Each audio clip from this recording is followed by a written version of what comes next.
Hi, my name is Sasha. Welcome to your Cauldron reading.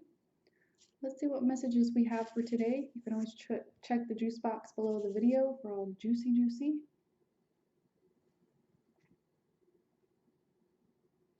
So the first image I see is a 3-leafed clover. This is about balance. This is also linked to the Triskelion. So this can also be viewed as the threefold, I want to say deity, but it's really beyond that.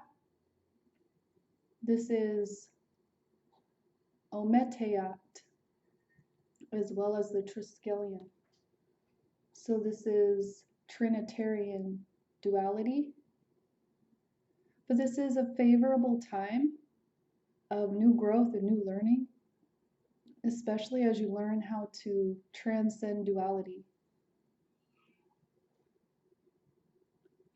I also sense that this is a time for you to build and bring structure to your ideas within this Trinitarian duality aspect of your own self, and even you might see the patterns of how it's related to your belief systems as well.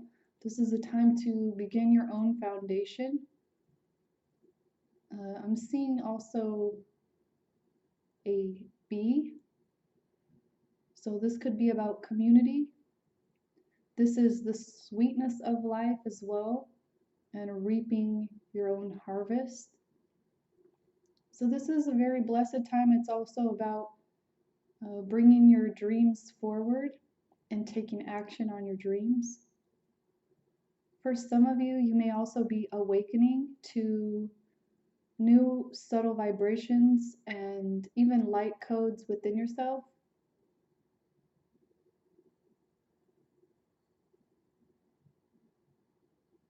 And I don't know if it's of great importance, but the direction northeast may be important for some of you as it relates to maybe your own wheel of time. For some of you, this could be linked also to the labyrinth and also a traditional medicine wheel, and working on traditionally, like the north is your ancestors as well as other things, but this is about knowledge and wisdom that's passed down. And to the east is your own illumination and enlightenment.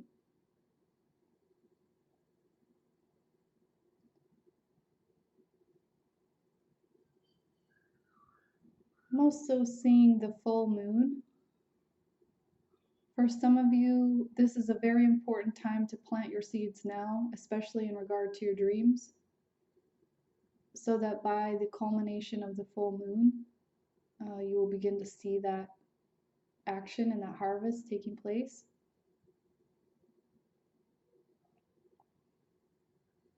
So it's time to also get clear in order to plant these dream seeds.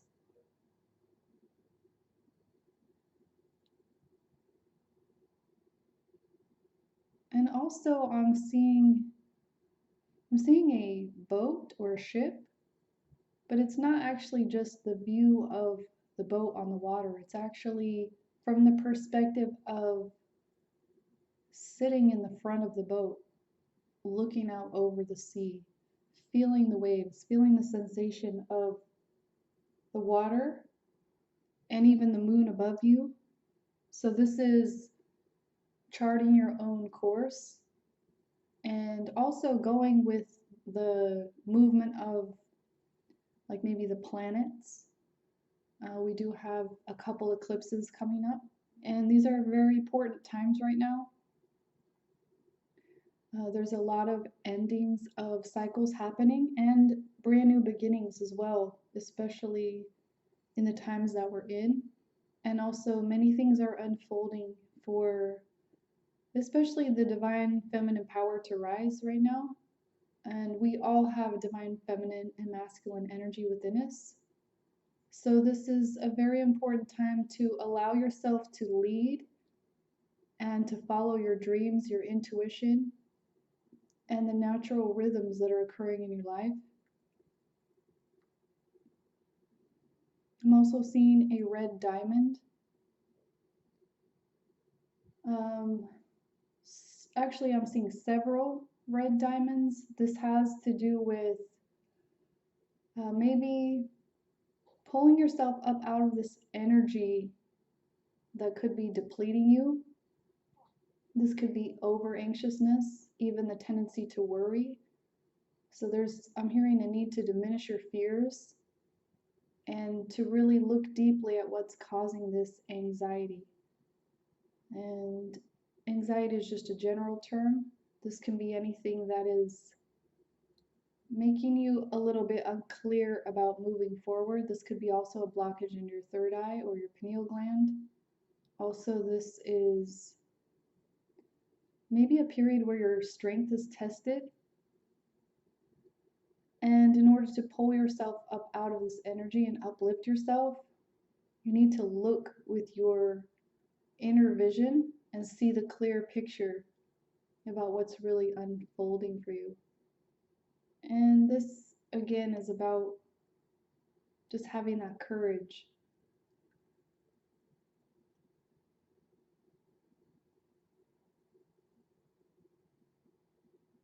I'm also seeing a bowl filled with bread dough, and this has already been mixed. It's already been kneaded. It's already been shaped into a perfect sphere and patted and maybe even gently taken care of, and then placed in the bowl to rise, and it's already beginning to rise.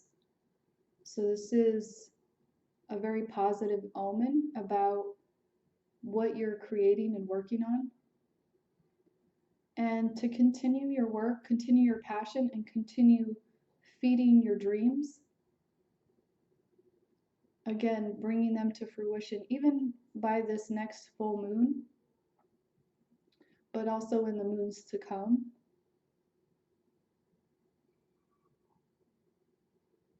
I'm also seeing a puzzle piece.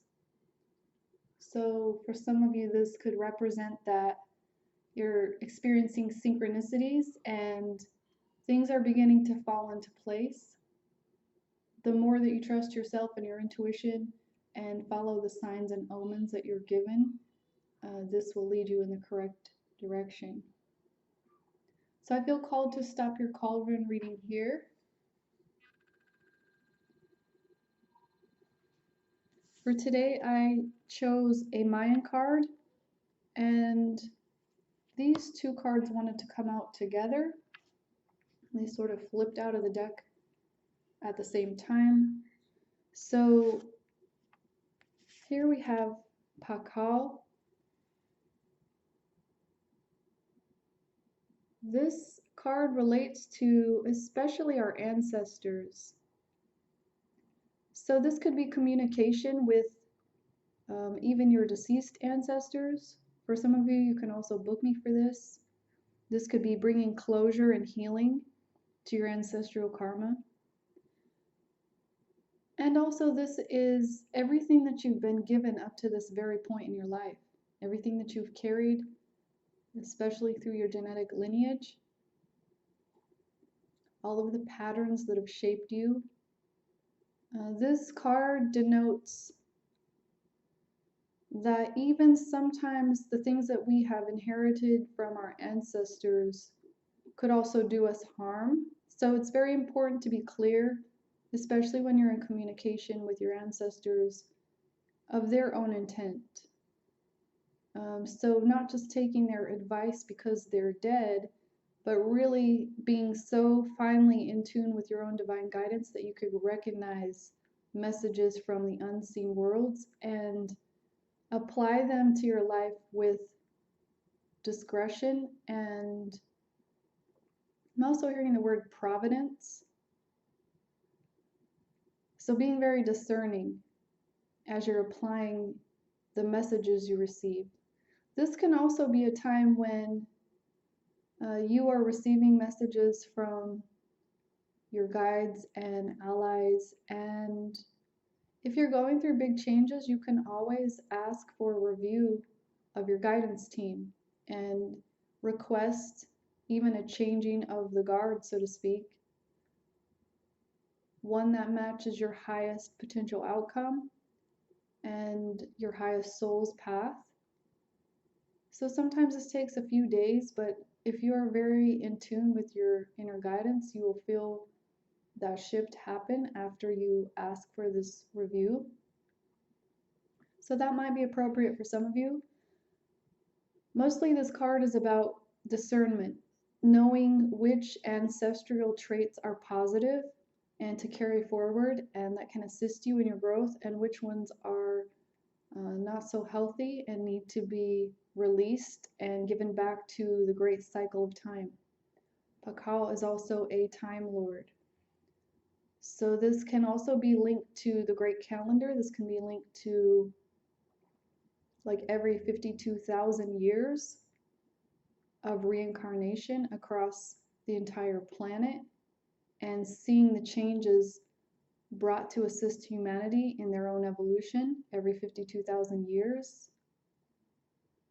So this is just taking into account where you are in your own great time cycle, noticing the patterns, cycles, and the shifting of time, and hereditary or not, choosing what to take forward on your journey. So we also have the keeper of the wheel, and we have the mother. So this is an interesting combination because the keeper of the wheel is very much like Pakal.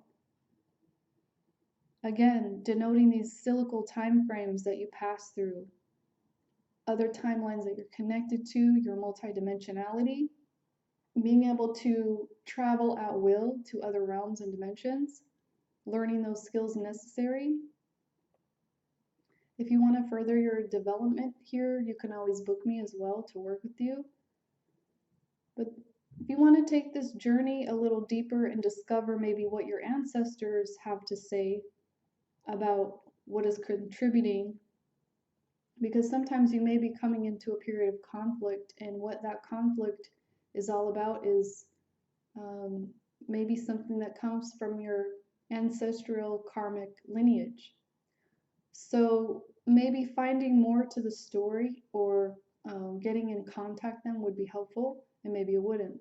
But if you want to journey farther, in general, you would go to a cave where this great wheel of time exists. And as you enter the cave, you notice a figure there who is blindfolded, but that senses your presence.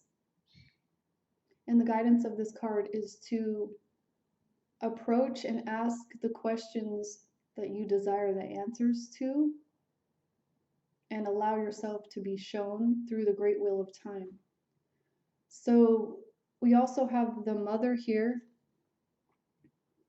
This could be relative to your ancestral lineage from your mother or your mother's lineage. And this could also be relative to the time period we're entering, where the divine goddess is rising up, the divine feminine is rising up. This is leadership. This is standing in authentic and balanced power. With the mother card, it's important to remember that the gentle, nurturing, loving, caring aspect of the mother always needs to be balanced with the father as well. So having that internal balance between your polarity. And also allowing yourself to step into your feminine role and to receive all wisdom, and calling on that support of your beneficial ancestors. For some of you, this is tradition, and for some of you, this is breaking tradition. Whichever is appropriate for the greater benefit of all of humanity and all concerned. So if you'd like to travel deeper with the mother, it's suggested that you go to a place of open meadows, springs, um, fruit trees, heavy with fruit. And here you would find the universal goddess within a ring of trees on a small mound. In her lap is a pair of scissors and a comb. And you would go to her with your questions and allow her to trim your hair. This is symbolic of being part of her family and receiving wisdom and guidance. And afterwards, like maybe she's singing during this, as she's trimming your hair. After this, you would have a conversation with her. And when you come out of your journey work, it's important always to record everything that you've been learning on your journey.